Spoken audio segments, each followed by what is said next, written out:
Hello dear students, welcome to a new YouTube channel. In this video, I would be discussing NCERT line-to-line explanation of Biology class 12th, and here we have the chapter 2, that is human reproduction. So here we have been given 7 topics. First is the male reproductive system, second is the female reproductive system, third is gametogenesis, fourth is menstrual cycle, fifth is fertilization and implantation, sixth is pregnancy and embryonic development, and seventh is parturition and lactation. So let's begin it. Now the first line says, as you're aware, humans are sexually reproducing and viviparous. Now the terms sexually reproducing and viviparous is very important. Sexually reproducing means they reproduce sexually. You know there are two kinds of reproduction. दो प्रकार के reproduction होते हैं, एक होता है sexual, दूसरा होता है asexual. तो humans के केस में sexual reproduction होता है. दूसरी चीज़ वो viviparous होते हैं, means they are going to give birth to young ones. ठीक है, यू नो द डिफरेंस. या बता सकते हैं कि विविपेरस और ओविपेरस के बीच में डिफरेंस क्या होता है. विविपेरस बेसिकली वो ऑर्गेनिजम्स होते हैं जो यंग वंस को बर्थ देते हैं, एंड ओविपेरस वो ऑर्गेनिजम्स होते हैं जो एग ले करते हैं, फॉर एग्जाम्पल बर्ड्स. ठीक है, नेक्स्ट लाइन क्या लिखी है. The reproductive events in humans includes formation of gametes, gametogenesis that is sperm का formation in males and ovum का formation in females, transfer of sperms into the female genital tract, it is insemination, fusion of the male and female gamete, fertilization leading to formation of zygote. तो इस line में NCERT has try to mention reproductive events कौन कौन से होते हैं humans के अंदर.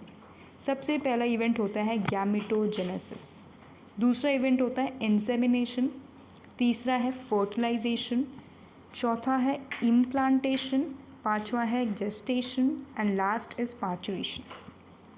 सो गैमेटोजेनेसिस वो इवेंट होता है जहाँ पर गैमीट की फॉर्मेशन होती है. गैमेटोजेनेसिस को तोड़ोगे तो गैमीटो एंड जेनेसिस, गैमीट्स की, जेनेसिस मीन्स फॉर्मेशन, किसकी फॉर्मेशन, गैमीट्स की फॉर्मेशन. मेल्स के केस में स्पर्म की फॉर्मेशन होती है एंड फीमेल्स के केस में ओवम का फॉर्मेशन होता है. After the formation of gametes there would be transfer of sperms into the female genital tract, that is insemination. Insemination वो process होगा जहाँ पर एक male partner is gonna transfer it sperms into the female genital tract during coitus. ये terms आगे आपको समझ में आएगा, अभी आप just ऊपर से समझ सकते हो. दूसरा fusion of male and female gamete, fertilization का प्रोसेस जहाँ पर मेल और फीमेल गैमेट आपस में फ्यूज़ करेंगे. फ्यूज़ करने के बाद ज़ायगोट की फॉर्मेशन होगी. ज़ायगोट की फॉर्मेशन के बाद दे would B formation and development of blastocyst. ठीक है, ब्लास्टोसिस्ट बहुत इंपॉर्टेंट है. एंड उसके बाद उसका अटैचमेंट किससे, यूट्रस की वॉल से. यूट्राइन वॉल मीन्स यूट्रस की वॉल से. एंड ये जो प्रोसेस होता है, जो ब्लास्टोसिस्ट का अटैचमेंट होता है यूट्राइन की वॉल से बोलते हैं इम्प्लांटेशन. इम्प्लांटेशन जैसे हो जाएगा फिर एम्ब्रियोनिक डेवलपमेंट होगा, means gestation, and then there would be delivery of the baby called parturition. You have learned that these reproductive events occur after puberty. ठीक है, तो इसमें लिखा है कि जो रिप्रोडक्टिव इवेंट्स होते हैं वो प्यूबर्टी के बाद होते हैं. There are remarkable differences between the reproductive events in the male and in the female. For example, sperm formation continues even in the old man, but formation of ovum ceases in the woman around the age of 50 years.